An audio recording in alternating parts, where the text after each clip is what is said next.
कई ऐसी योजनाएं हमारे आदिवासी भाई बहनों के लिए विकास की इस सरकार के द्वारा शुरू की गई है। और इसलिए मैं मानता हूं कि कई ऐसे आदिवासी नेता हैं कि वो इस पूरी धारा में भाजपा से जुड़ना चाहते हैं। और आज बहन सीता हमारे साथ जुड़ने से झारखंड में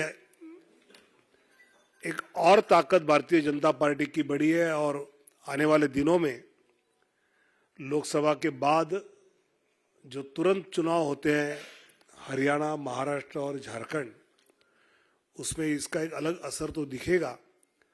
लेकिन चुनावी राजनीति छोड़कर भी मैं मानता हूं कि आदिवासी समाज के हित के लिए जो योजना आदरणीय मोदी सरकार की ओर से चलाई जाएगी, उसको और ताकत से आदिवासी के समाज के आखिरी तबके तक पहुंचाने में हम झारखंड में अभी शक्तिशाली हो रहे हैं। और इसलिए मैं बहन सीता सोरेन जी का स्वागत करता हूं। आज हम झारखंड मुक्ति मोर्चा के महापरिवार को छोड़ करके यशस्वी प्रधानमंत्री नरेंद्र मोदी जी के विशाल परिवार में आज हम शामिल हो रहे हैं। मैंने भी कई संघर्ष किए। झारखंड में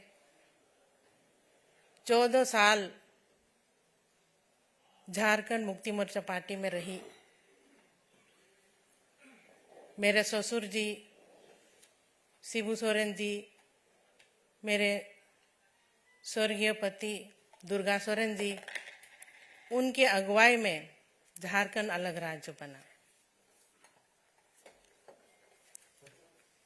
और उनका सपना था कि झारखंड को किस तरह से विकसित राज्य बनाया जाए। और उनके सपने को पूरा करने के लिए मैं झारखंड मुक्ति मोर्चा में विधायक रही। लेकिन कहीं ना कहीं इतने साल गुजारने के बाद भी जिस मुकाम तक हमें पहुंचनी चाहिए थी, क्योंकि 24 साल झारखंड अलग राज्य बन के हुआ और अलग राज्य की लड़ाई में कई लोगों ने अपनी कुर्बानी दी थी। वहाँ के जल जंगल की जमीन की रक्षा करने के लिए, आदिवासी बहुल क्षेत्र है, आदिवासियों का विकास कैसे हो, लेकिन आज तक उपेक्षित ही रहा। इतनी मेरे पति का योगदान रहा झारखंड अलग राज्य को बनाने में। और आज के डेट को भी हम जब तक देख रहे हैं, झारखंड विकास से कोसों दूर है।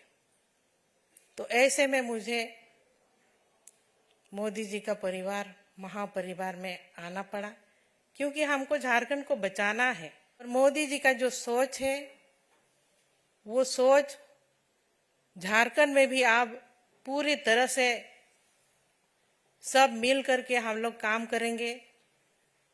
और जो भी सोच रहा मेरे स्वर्गीय पति दुर्गा सोरेन जी का, वो सपना अब जल्द ही जल्द पूरा होगा, हमको इस तरह का उम्मीद है। झारखंड को झुकाएंगे नहीं, झारखंड को बचाएंगे। इसके लिए हम भारतीय जनता पार्टी में शामिल हुए हैं। और आने वाले दिनों में हमारी जीत, हमारी जो लोकसभा के 14 सीट है, सभी 14 सीटों में कमल खिलेगा।